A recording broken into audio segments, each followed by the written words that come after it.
Haleluya, shalom jemaat Tuhan yang terkasih di dalam nama Tuhan Yesus. Bagaimana kabar saudara pada hari ini? Hari Senin adalah hari yang berat bagi kita untuk melakukan kegiatan.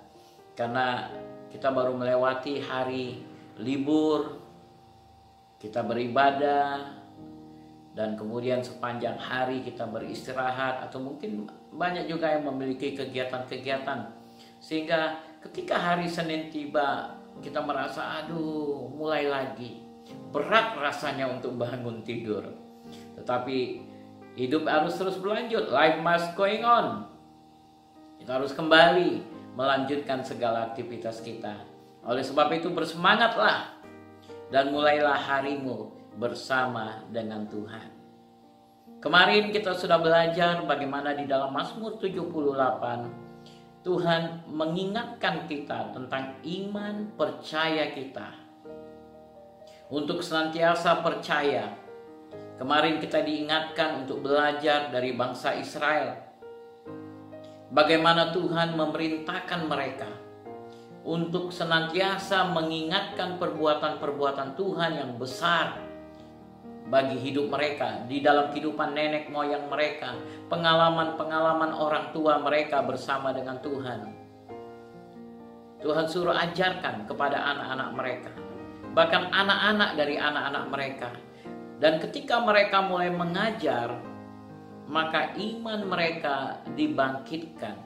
Karena iman timbul dari pendengaran, pendengaran akan firman Tuhan. Ketika saudara menyampaikan kesaksian-kesaksian tentang perbuatan Tuhan yang besar, maka engkau sedang menyampaikan firman Tuhan kepada orang lain. Firman Tuhan kepada keluargamu, maka itu akan menguatkan imanmu Bapak Ibu. Kita bisa belajar banyak hal dari sejarah bangsa Israel. Dan hari ini kita mau belajar lagi dari apa yang firman Tuhan katakan dari 1 Korintus pasal yang ke-10.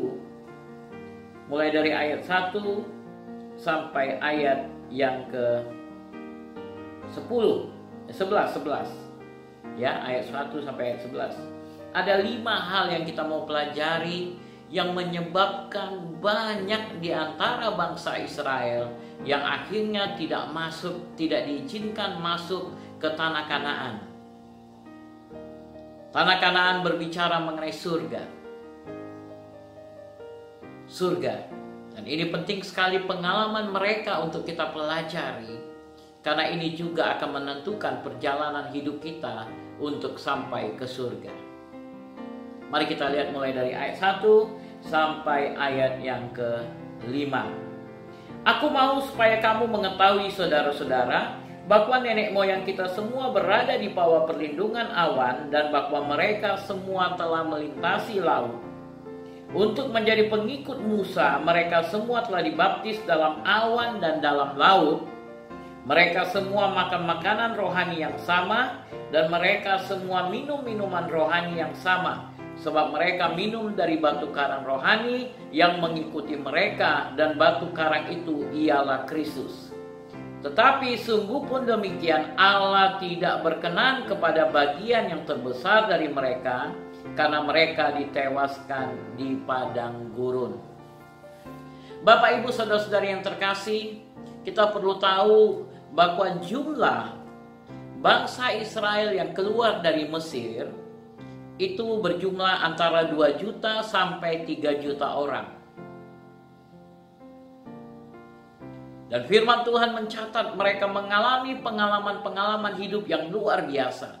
Pengalaman-pengalaman kelahiran baru. Karena dikatakan mereka itu untuk menjadi pengikut Musa, mereka dibaptis dalam awan dan dalam laut. Baptisan dalam awan dan dalam laut ini berbicara mengenai baptisan selam, baptisan air, dan juga baptisan Roh Kudus. Mereka memiliki pengalaman yang luar biasa. Dikatakan mereka makan makanan rohani yang sama. Diberikan pengembalaan, pengajaran firman kepada mereka. Minum minuman rohani yang sama. Menerima urapan Tuhan yang luar biasa. Mereka minum dari batu karang rohani yang mengikuti mereka, dan batu karang itu ialah Kristus. Pengalaman-pengalaman yang luar biasa mereka dapatkan sebagai anak-anak Tuhan. luar biasa. Melintasi laut, laut terbelah, mereka melihat peristiwa-peristiwa yang begitu dahsyat, luar biasa yang Tuhan kerjakan. Tetapi firman Tuhan katakan di ayat yang kelima, tetapi sungguh pun demikian, Allah tidak berkenan kepada bagian yang terbesar dari mereka, karena mereka ditewaskan di padang gurun. Sehingga ketika mereka sampai di tanah Kanaan, banyak di antara mereka yang tidak diizinkan masuk ke tanah Kanaan. Mereka tewas di padang gurun. Hanya puluhan orang, generasi muda, Yosua, Kaleb, dan teman-temannya generasi muda, itulah yang berhasil masuk ke tanah Kanaan. Tetapi selebihnya, ada begitu banyak mereka ditewaskan di padang gurun. Kenapa hal ini terjadi? Dan kenapa firman Tuhan ini dicatat, diingatkan di dalam perjanjian baru untuk kita? Ayat 6 berkata, semuanya ini telah terjadi sebagai contoh bagi kita untuk memperingatkan kita, supaya jangan kita menginginkan hal-hal yang jahat seperti yang telah mereka perbuat. Pengalaman mereka dicatat di dalam firman ini untuk mengingatkan kita, menjadi contoh bagi kita untuk senantiasa berhati-hati di dalam perjalanan kehidupan kita. Hal-hal apa saja yang mereka lakukan? Yang pertama, mulai dari pikiran mereka. Dikatakan mereka menginginkan hal-hal yang jahat.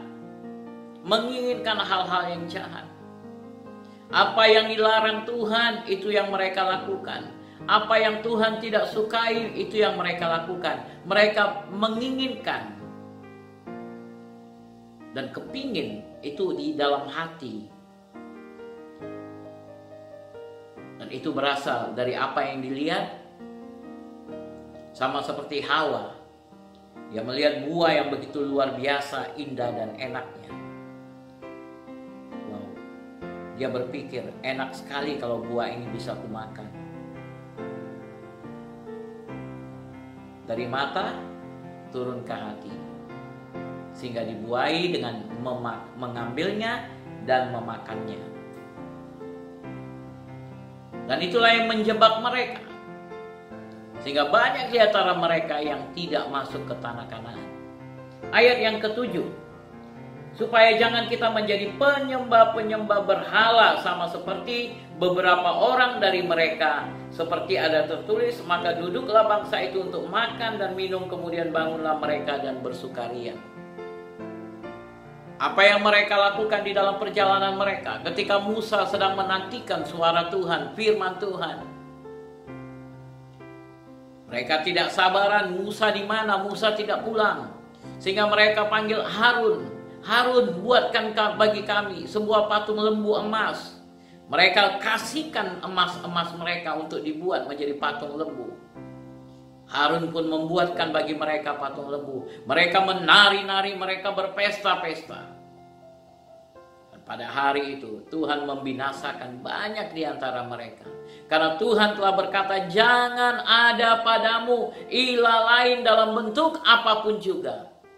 Jangan ada padamu sesuatu yang kau anggap Tuhan dalam bentuk apapun juga. Tuhan telah melarang, tetapi mereka melakukannya. Sehingga Tuhan marah, Tuhan murka kepada mereka. Sehingga banyak di antara mereka yang tewas pada hari itu. Saudara bisa baca itu dalam kitab Keluaran. Dan yang ketiga, firman Tuhan katakan di ayat 8, janganlah kita melakukan percabulan seperti yang dilakukan oleh beberapa orang dari mereka, sehingga pada satu hari telah tewas 23.000 orang. Telah tewas 23.000 orang. Suatu pengalaman yang sangat mengerikan. Bilangan 25, kalau kita lihat apa yang dialami oleh mereka.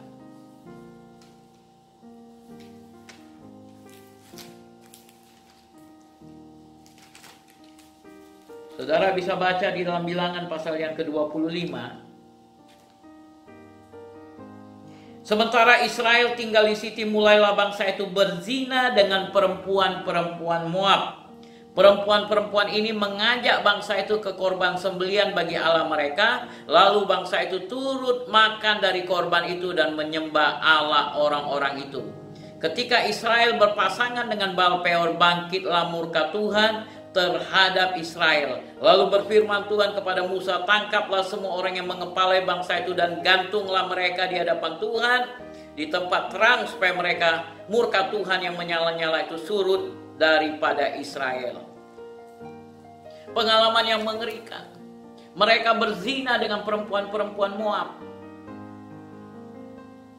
Dan bahkan mereka ikut bersama perempuan-perempuan itu menyembah kepada patung-patung Allah mereka. Dan ini membangkitkan murka Tuhan, sehingga firman Tuhan katakan, dalam satu hari tewas 23.000 orang. 23.000 orang tidak sampai ke tanah Kanaan karena perzinahan. Ayat 9, kita akan melihat lebih lanjut, apalagi yang mereka lakukan. Janganlah kita mencobai Tuhan seperti yang dilakukan oleh beberapa orang dari mereka, sehingga mereka mati di pagut ular. Mereka mati di pagut ular. Kenapa, saudara? Karena mereka minta roti daripada Tuhan. Mereka katakan, kami tidak makan apa-apa di sini. Makanan yang kami bawa dari Mesir sudah habis. Tuhan kasih manna dari surga. Makanan para malaikat, roti para malaikat Tuhan berikan. Dan mereka bilang, kami minta daging, kami perlu daging. Mereka marah kepada Musa. Apakah engkau bawa kami ke tempat ini untuk membinasakan kami? Padahal Tuhan sudah melakukan begitu banyak peristiwa-peristiwa yang dahsyat, hebat dan luar biasa. Dan mereka sudah melihat peristiwa-peristiwa itu. Tetapi mereka mencobai Tuhan. Apa Tuhan gak bisa berikan daging kepada kami? Sehingga itu membangkitkan murka Tuhan. Dan banyak orang yang ditewaskan di padang gurun. Dan yang kelima, dan janganlah bersungut-sungut, ayat 10 ya. Dan janganlah bersungut-sungut seperti yang dilakukan oleh beberapa orang dari mereka, sehingga mereka dibinasakan oleh malaikat laut, malaikat maut. Bapak Ibu, bersungut-sungut ini juga dilakukan oleh Musa. Musa marah, dan di dalam amarahnya tanpa sadar dia nggak bisa mengontrol mulutnya. Dia bilang, Tuhan, emang aku yang melahirkan mereka sehingga aku harus bersusah payah mengurusi mereka. Dan sejak saat itu Tuhan katakan, engkau tidak akan masuk ke tanah Kanaan. Engkau hanya bisa melihatnya dari jauh. Tuhan bawa Musa naik ke sebuah gunung, dan kemudian Musa mati di sana. Malaikat yang menguburkan dia, tidak diketemukan kuburannya, di mana letak mayatnya. Sampai hari ini Musa hanya bisa melihat tanah Kanaan dari negeri yang jauh, dari tempat yang jauh. Jangan coba-coba bersungut-sungut. Senantiasa mengucap syukur kepada Tuhan. Belajar untuk mengucap syukur. 5 hal inilah yang menjadi penyebab utama mengapa begitu banyak dari bangsa Israel tidak sampai ke negeri Kanaan. Banyak orang ketika ditanya, apakah engkau mau ke surga? Mereka bilang, yes, kami mau ke surga.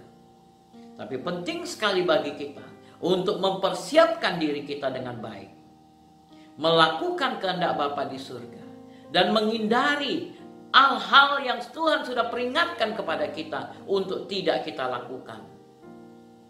Karena firman Tuhan katakan di ayat 11, semuanya ini telah menimpa mereka sebagai contoh dan dituliskan untuk menjadi peringatan bagi kita yang hidup pada waktu di mana zaman akhir telah tiba.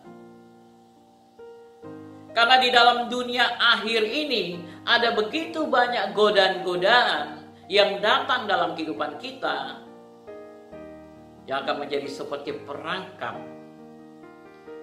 yang akan dengan enak memerangkap hidup kita dan membinasakan kita.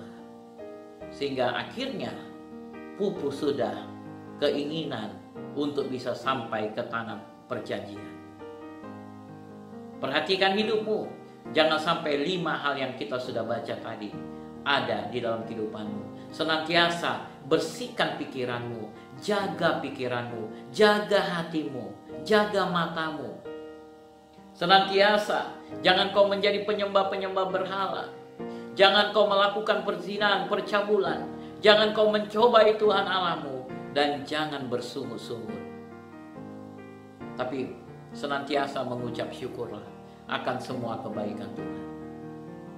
Kiranya Tuhan memberkati. Stay safe, mari kita berdoa. Bapa yang baik, kami mengucap syukur untuk pagi hari ini, untuk hari ini, untuk semua kebaikan-kebaikan Tuhan dalam kehidupan kami. Terima kasih buat firman-Mu yang mengingatkan kami. Mengapa begitu banyak dari antara bangsa Israel yang keluar dari Mesir, tapi begitu banyak juga yang mati di padang gurun, tidak sampai ke tanah perjanjian yang Kau sediakan bagi mereka. Dan firman-Mu mengingatkan kami untuk menjaga diri kami dengan baik. Jangan-jangan kami tidak sampai ke surga yang Tuhan telah sediakan karena kesalahan-kesalahan yang kami perbuat. Kami bersyukur Engkau beri peringatan sehingga kami boleh membersihkan hati dan pikiran kami, membersihkan hidup kami, supaya kami boleh sampai ke tanah perjanjian yang Tuhan sediakan bagi kami. Terima kasih Bapa, berkati setiap anak-anak-Mu dengan semua kegiatan mereka sepanjang hari ini, biarlah nama Tuhan dipermuliakan. Di dalam nama Tuhan Yesus kami sudah berdoa. Amin, amin, amin. Kiranya Tuhan memberkati saudara, tetap semangat jalani hidup ini dengan penuh kemenangan. And Jesus love you. Shalom.